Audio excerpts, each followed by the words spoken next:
The cargo ship arrived at orbital station just as the artificial sun began its slow fade into the simulated evening cycle. Stepped off the loading ramp with his bag over his shoulder and looked around at the massive structure that would be his home for the next 3 years. He was not a tall man. Back on Earth he stood at average height, but here, among the dozens of alien species that walked the wide corridors of the station, he felt small, very small. Passed by him, its 4 legs clicking against the metal floor. The creature stood nearly 3 meters tall, with gray skin and 6 eyes that moved independently. It did not look at. It simply walked past him as if he was not there. Was used to this. Humans had only joined the galactic community 50 years ago. They were new. They were weak. They had no natural weapons, no armor, no special abilities. Most species saw them as harmless creatures who had somehow managed to develop space travel despite being so fragile. He picked up his bag and walked toward the residential section. His contract was simple. He would work as a cargo hauler, moving boxes and crates from the docking bays to the storage areas. It was not exciting work, but it paid well, and needed the money. The station was enormous. It held over 200,000 beings from more than 80 different species. There were markets, entertainment centers, medical facilities, and living quarters spread across dozens of levels. The air smelled strange, a mix of different atmospheres blended together to keep everyone alive. Found his assigned room on level 14. It was small but clean. A bed, a desk, a small bathroom, nothing fancy, but it was enough. He dropped his bag on the floor and sat on the bed. Through the window, he could see the stars. Earth was somewhere out there, a tiny blue dot millions of kilometers away. He wondered if his mother was looking at the same stars right now. The next morning, reported to the cargo bay for his first day of work. His supervisor was unnamed.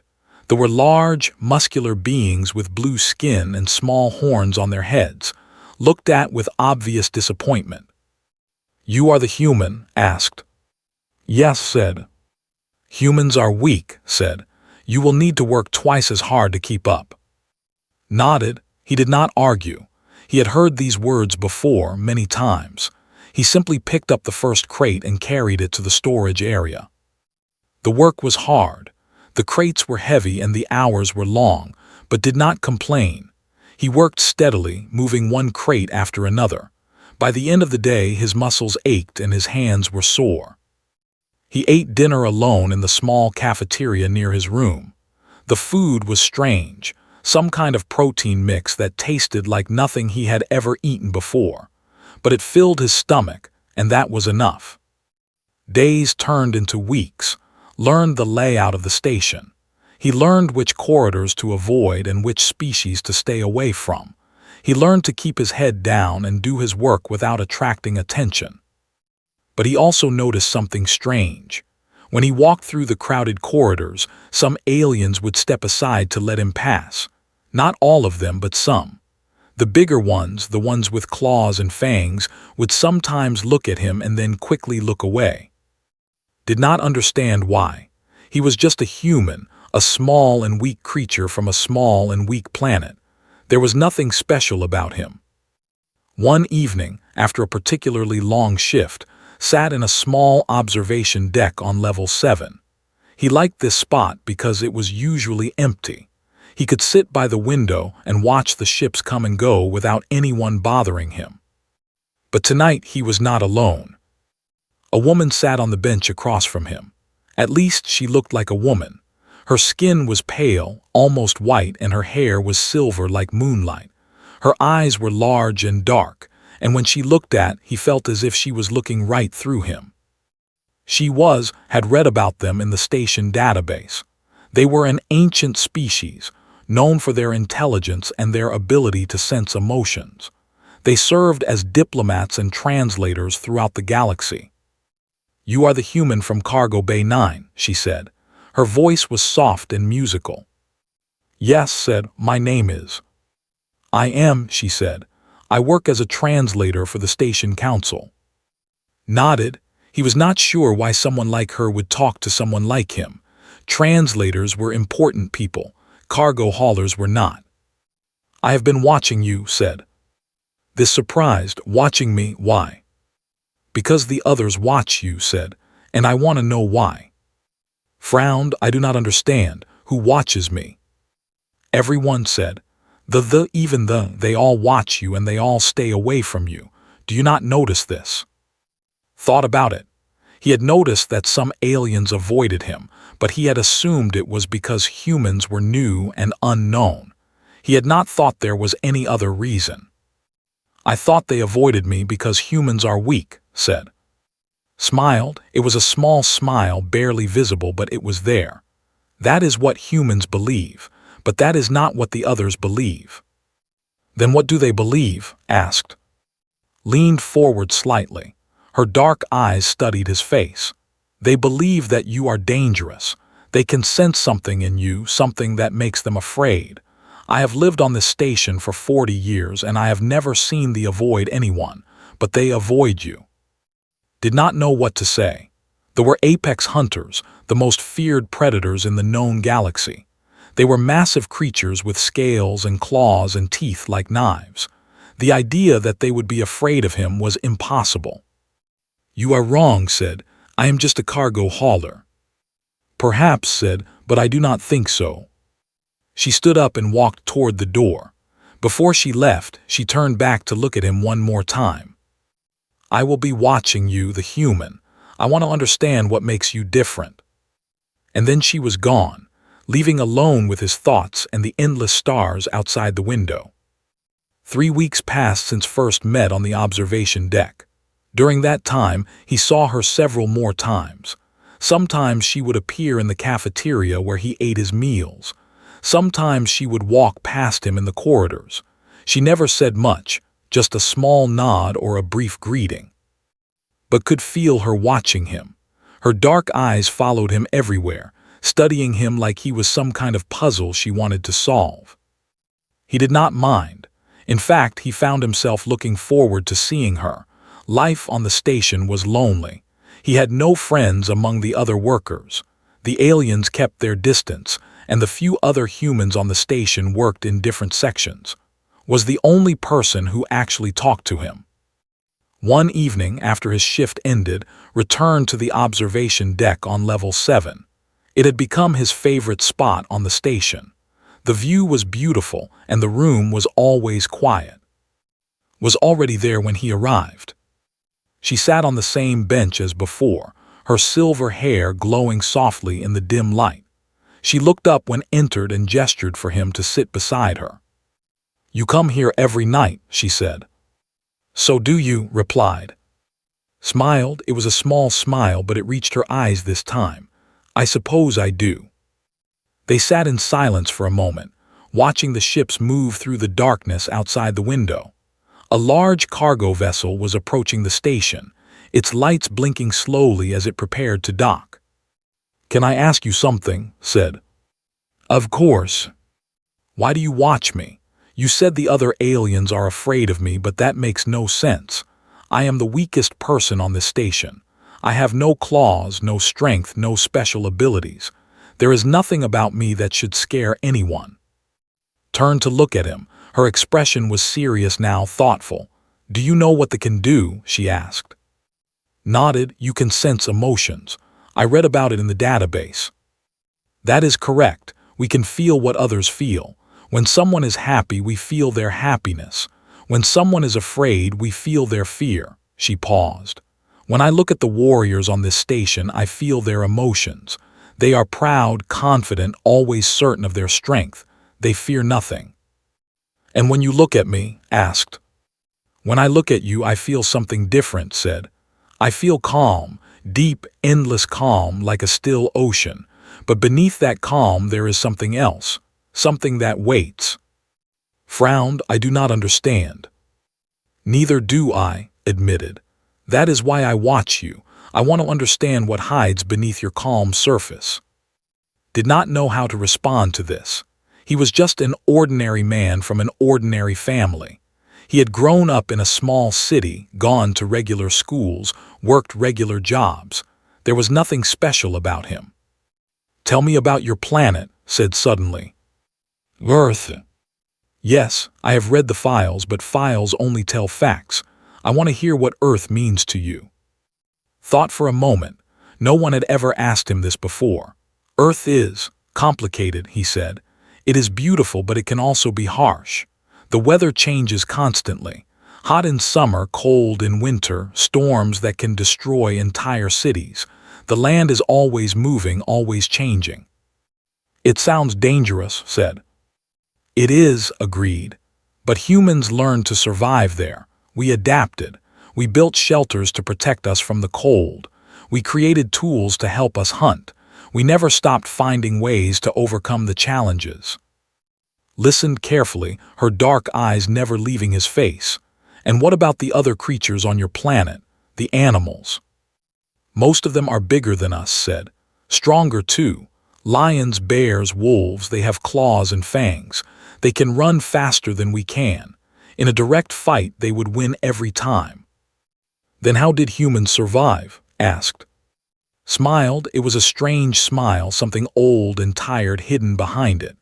"We did not fight them directly. We followed them. For hours, for days, sometimes for weeks. We tracked them across plains and through forests.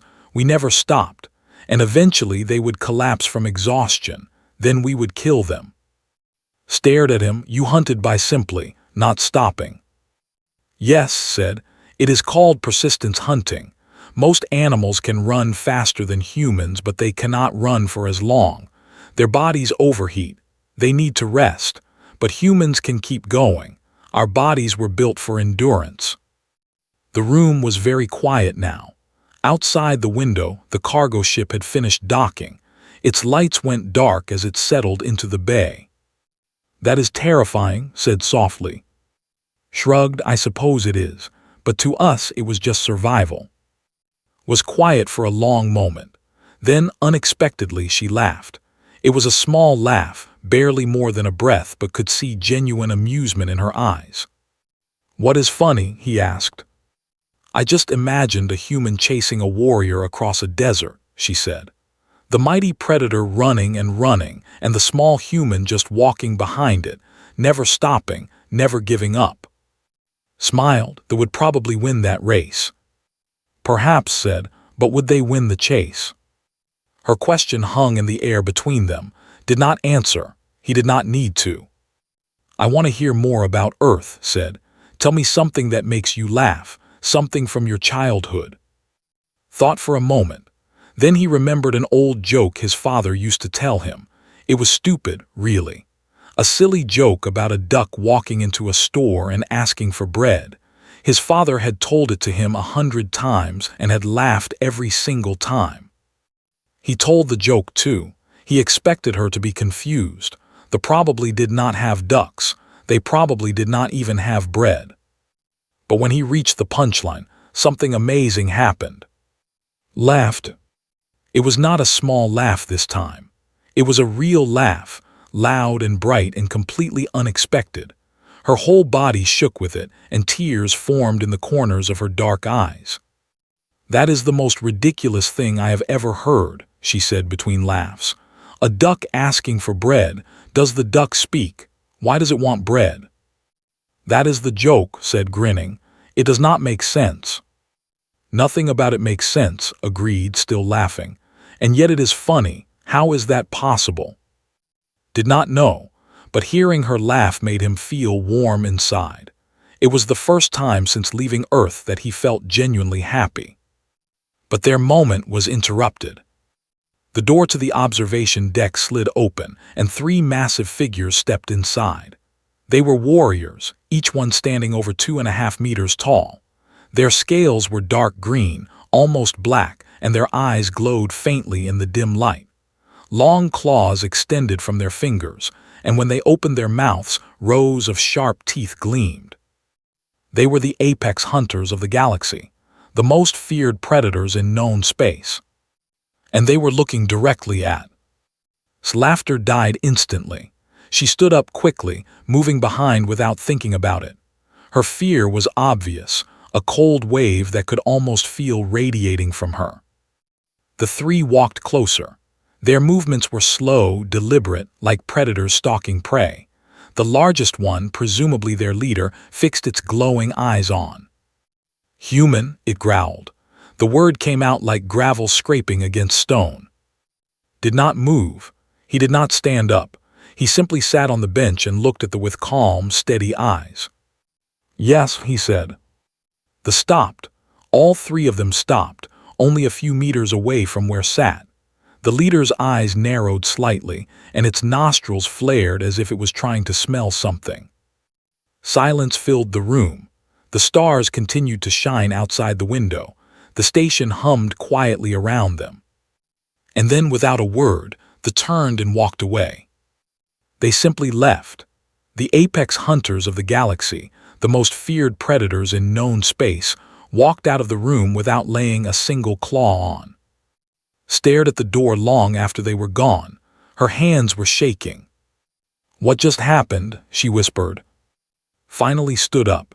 He stretched his arms above his head and yawned. "I do not know," he said, "but I think we should continue this conversation tomorrow." And with that, he walked out of the observation deck, leaving alone with her questions and her fear, and the memory of his impossibly calm eyes. Could not sleep that night. She lay in her bed, staring at the ceiling, replaying the scene in her mind over and over again. Three warriors had entered the observation deck. They had walked toward with clear intent, and then they had simply left. It made no sense. They were hunters. They did not back down from confrontations. They did not walk away from prey. In all her 40 years on the station, had never seen a retreat from anything. But they had retreated from a small, weak human who worked in the cargo bay. The next morning, went to the station database and searched for information about the. She already knew the basics. They came from a harsh planet with extreme temperatures and violent storms. They evolved as apex predators, the top of their food chain for millions of years. Their culture was built around hunting and strength. But she found something new in the detailed files, something that made her pause. They had remarkable senses. Their eyes could see in near-total darkness. Their ears could hear heartbeats from across a room, and their noses could detect subtle chemical changes in other beings. They could smell fear. They could smell aggression. They could smell intent.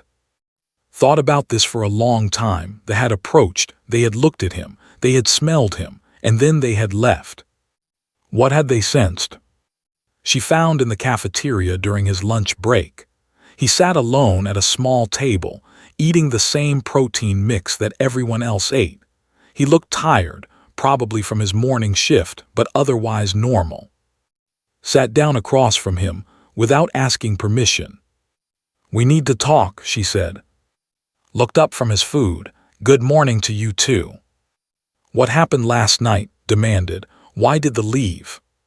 Shrugged. "I do not know. Maybe they changed their minds." "Do not change their minds," said. "They are hunters.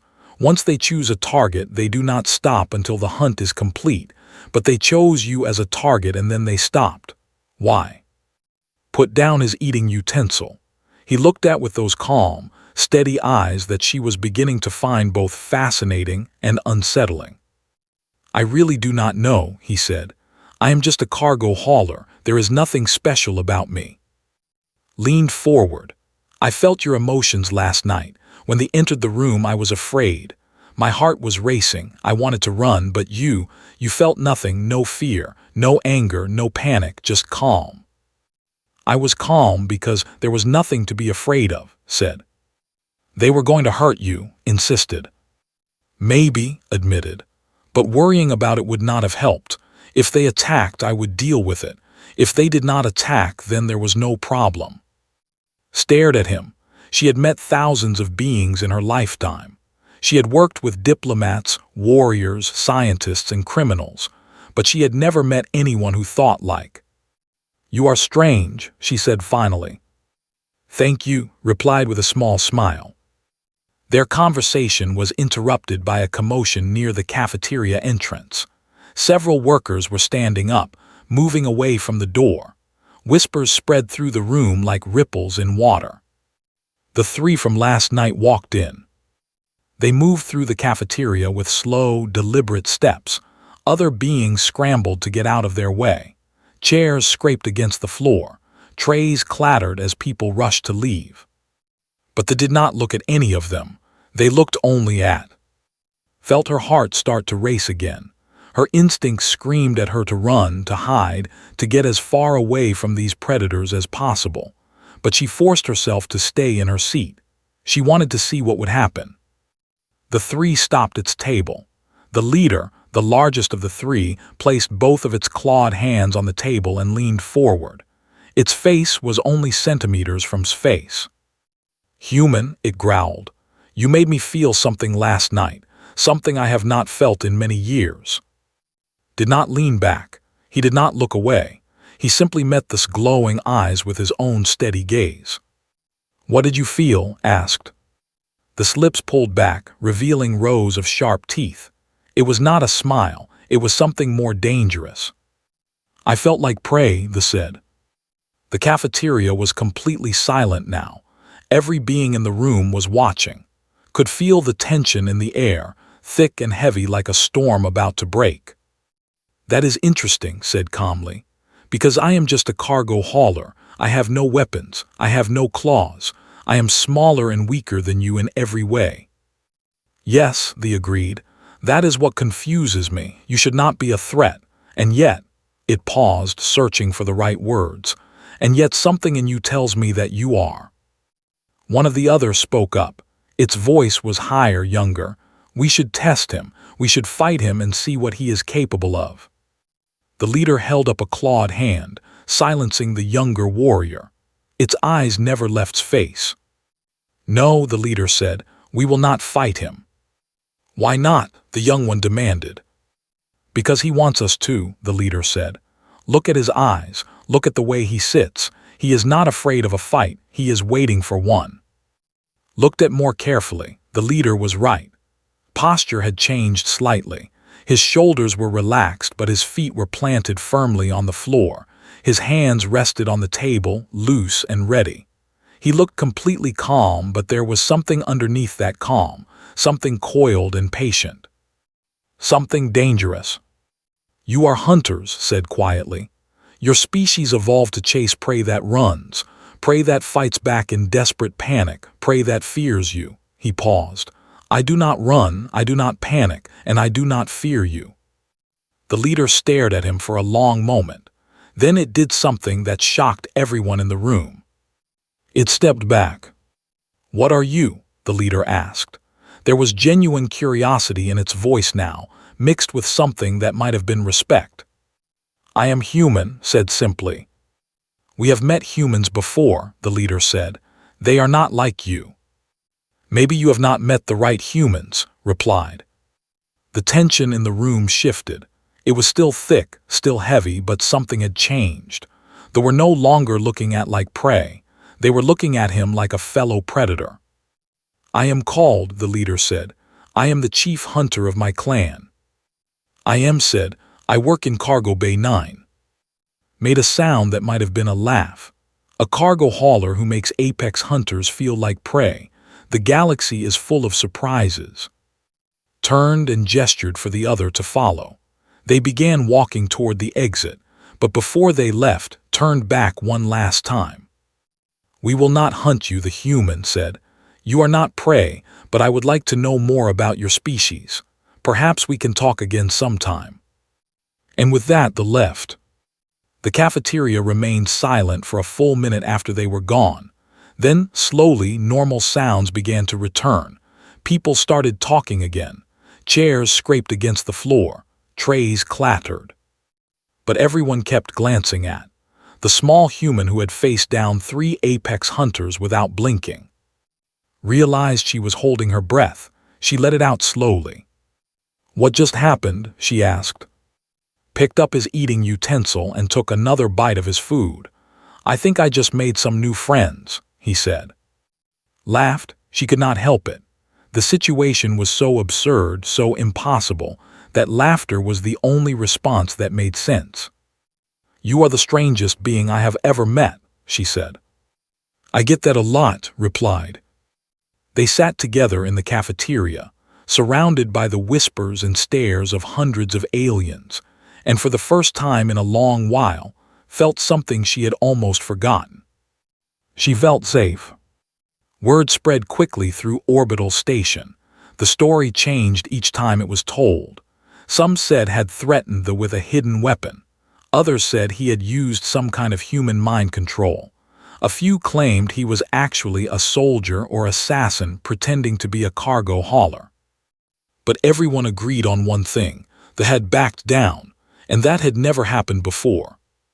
Continued his work as if nothing had changed. He woke up early, reported to Cargo Bay 9, and spent his days moving crates from one place to another. He ate his meals alone. He spent his evenings on the observation deck. But things were different now. When he walked through the corridors, other beings moved out of his way, not with fear exactly, but with a new kind of respect. They nodded at him as he passed.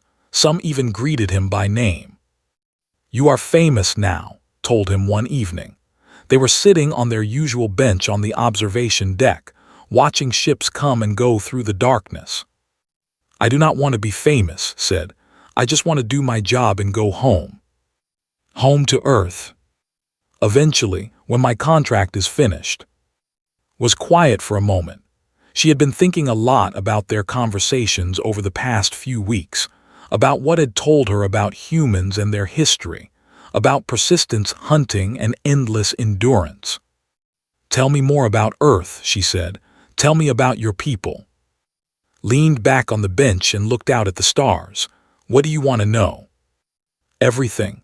I want to understand why they are afraid of you. I want to understand what makes humans different from every other species in the galaxy."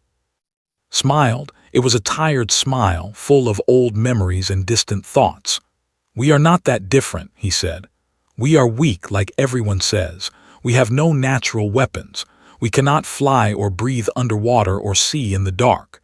In almost every way, we are inferior to the other species." "And yet the apex hunters avoid you," said. "Yes," agreed, "because we have something that other species do not have, something that scares them." "What is it?" Turned to look at her. His eyes were calm, but there was something deep within them, something ancient and patient. "We do not give up," he said. Waited for him to continue. "On Earth there were many predators more dangerous than us. Lions that could kill us with one swipe of their claws, wolves that could run faster than we could, bears that were stronger than 10 men, but we survived. We survived because we refused to stop." He paused, gathering his thoughts. "When we hunted, we did not chase our prey at full speed. We walked, we jogged. We followed the tracks and the scent and the signs that the animal left behind. The prey would run and we would follow. It would run again and we would follow again, hour after hour, day after day, until finally the prey collapsed from exhaustion and we caught up to it." Felt a chill run down her spine. "That is terrifying." "Yes," said simply. "Imagine being hunted by something that never stops, something that cannot be outrun, cannot be outlasted, cannot be escaped. No matter how fast you are, no matter how strong you are, it will keep coming. Forever." "Is that what the sense in you?" asked. "I think so. They are hunters themselves. They understand predators. When they look at me, they do not see a weak, harmless creature. They see something else. Something that will never stop pursuing them, no matter how dangerous they are." Thought about this for a long time. She thought about the way he had faced thee in the cafeteria. No fear, no panic, just calm, patient waiting. "There is something else, is there not?" she said finally. "Something more than just endurance." Nodded slowly. "Humans have another trait that other species find disturbing. We adapt, we change, we learn." "All species learn," said. "Not like us," replied. "When humans encounter a problem, we do not stop until we solve it. When we find an enemy, we study it. We learn its weaknesses. We create tools and strategies to overcome it. and then we win." He stood up and walked to the window. His reflection stared back at him from the glass, a small figure against the vast darkness of space. "Earth has a long history of violence," he continued. "We fought each other for thousands of years. We developed weapons that could destroy cities in seconds. We created machines that could think faster than any brain. We went from living in caves to walking on our moon in less than 10,000 years." "That is remarkably fast," admitted. "It is unprecedented," said. "Most species take millions of years to develop space travel. We did it in a fraction of that time, because we are driven by something deep inside us, a need to survive, a need to conquer, a need to never, ever stop." Rose from the bench and walked to stand beside him. She looked at his reflection in the glass, at the calm expression on his face. "Are you dangerous?" she asked quietly. He turned to look at her. For a moment, something flickered in his eyes, something old and wild and hungry, but it disappeared as quickly as it came, replaced by his usual gentle calm. "Everyone is dangerous," he said. "The question is what they choose to do with that danger." "And what do you choose?" asked. "I choose to haul cargo," said with a small smile. "I choose to sit on this observation deck and watch the stars. I choose to tell stupid jokes about ducks and bread." Laugh softly. That joke really was stupid. Yes, it was. They stood together in comfortable silence, looking out at the galaxy beyond the window. Ships moved through the darkness. Stars twinkled in the distance. Somewhere out there, trillions of beings went about their lives, unaware of the small human and the translator standing together on a space station. "Thank you for telling me the truth," said eventually. "You asked," replied, "and I trust you." Felt warmth spread through her chest. It was a strange feeling, one she had not experienced in a very long time. She had spent decades on this station, surrounded by thousands of beings, but she had never felt truly connected to any of them. Until now. "The leader came to see me today," she said. Looked at her with surprise. "He did." "Yes, he wanted to know more about you, about humans. He said his species has a tradition of respecting worthy opponents. He considers you worthy." "That is unexpected," admitted. "He also said something else," continued. "He said that when he looked at you in the cafeteria, he felt like he was looking at something that had evolved specifically to hunt things like him. Something that had no fear because fear was unnecessary. Something that would pursue him across the entire galaxy if it decided to." Was quiet for a moment. "What did you tell him?" "I told him he was right," said. "I told him that humans are the most terrifying species I have ever encountered. And I told him that I was glad you chose to haul cargo instead of hunt." Laughed. It was a genuine laugh, warm and surprised and slightly embarrassed. "I am not that scary," he said. "Yes, you are," replied. "You just do not realize it." She reached out and took his hand. His skin was warm and rough from his work in the cargo bay. He looked at her with surprise, but he did not pull away. "I am glad I met you," the human said. "I am glad I met you too," the replied. And they stood there together, hand in hand, watching the stars and the ships and the endless darkness beyond the window. 6 months had passed since arrived on orbital station. In that time, everything had changed. He still worked in Cargo Bay 9, but he was no longer treated as just another worker. His supervisor, had stopped making comments about humans being weak. The other cargo haulers greeted him with respect. Even the station council knew his name. But the biggest change was, she had become his closest friend on the station. They spent every evening together on the observation deck, talking about their lives and their worlds and the endless mysteries of the universe. She taught him phrases in the language. He taught her Earth songs and told her more jokes about animals. She laughed at every single one.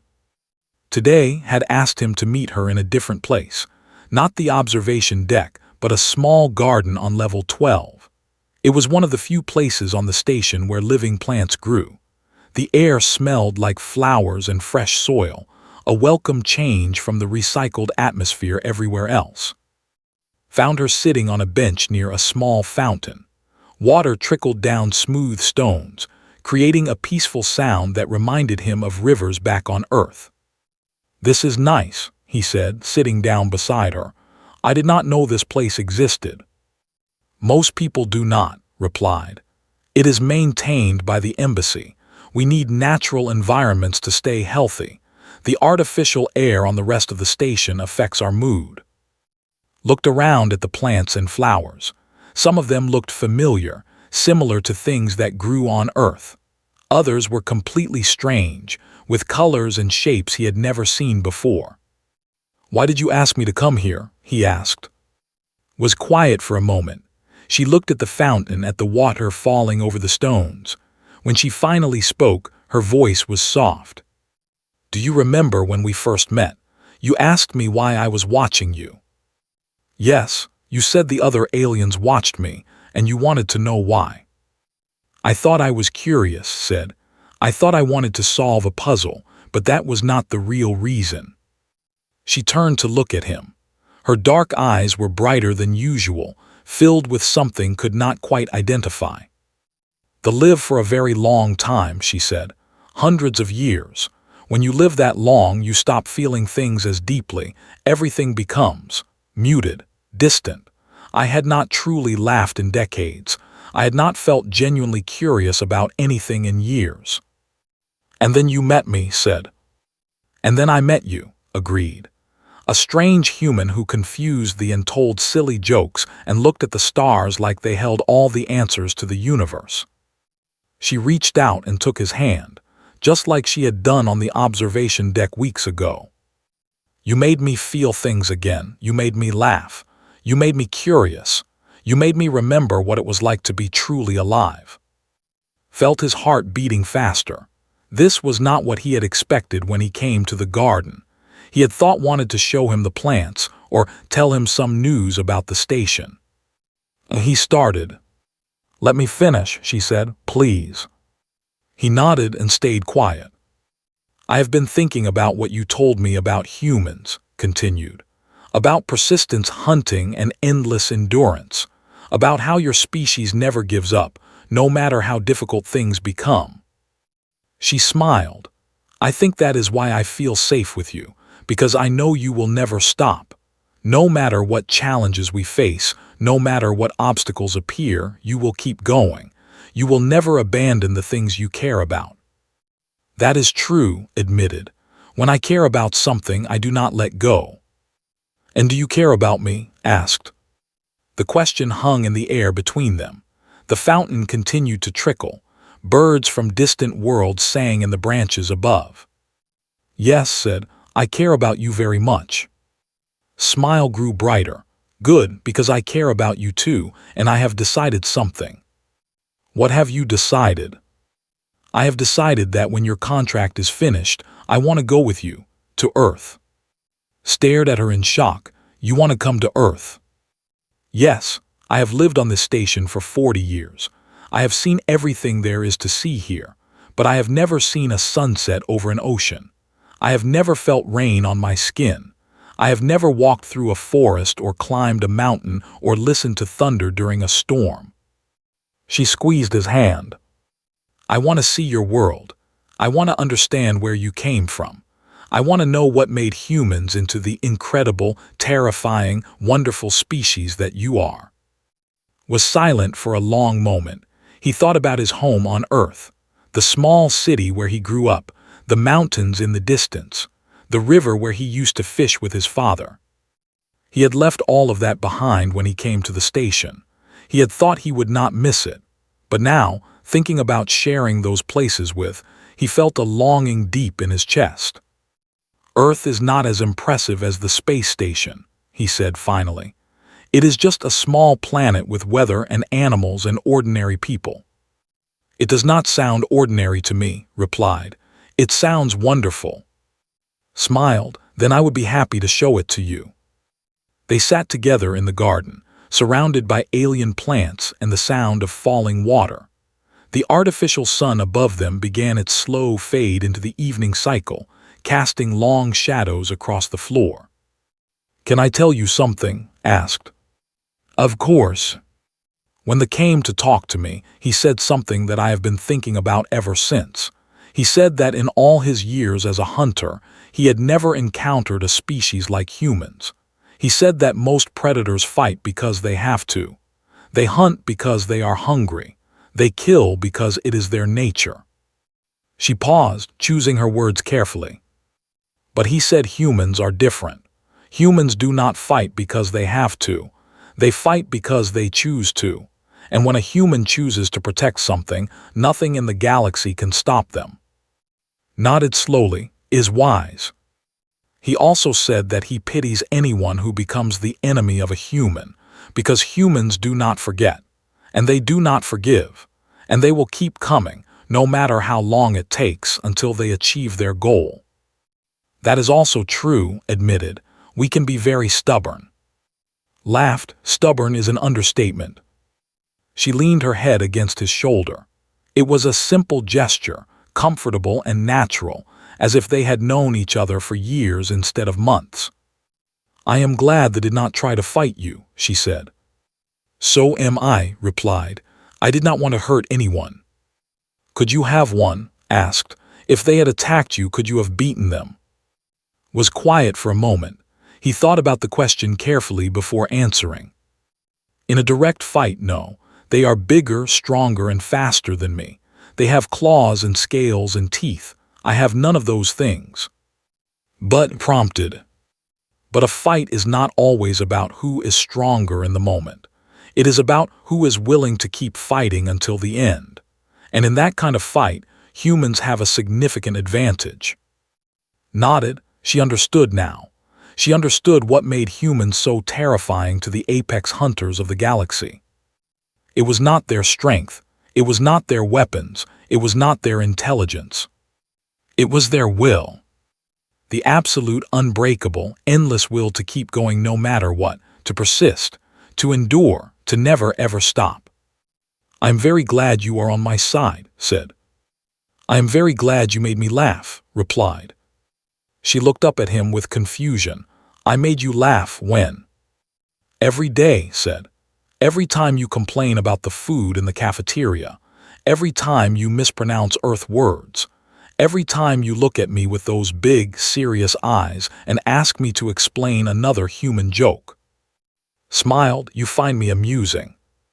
"I find you wonderful," said. The garden was quiet except for the sound of the fountain and the distant songs of alien birds. The artificial stars began to appear in the ceiling above them, tiny lights designed to mimic the real thing. But neither nor was looking at the stars anymore. They were looking at each other. And in that moment, both of them realized something important. They had found something rare and precious in the vast emptiness of space, something that many beings searched for their entire lives without ever finding. They had found each other. The human who made her laugh, and the who chose to stay beside him. No apex hunters would ever confront them, not because they feared the human strength, but because they recognized something far more powerful. They recognized love. And that was something even the greatest predators in the galaxy knew better than to challenge.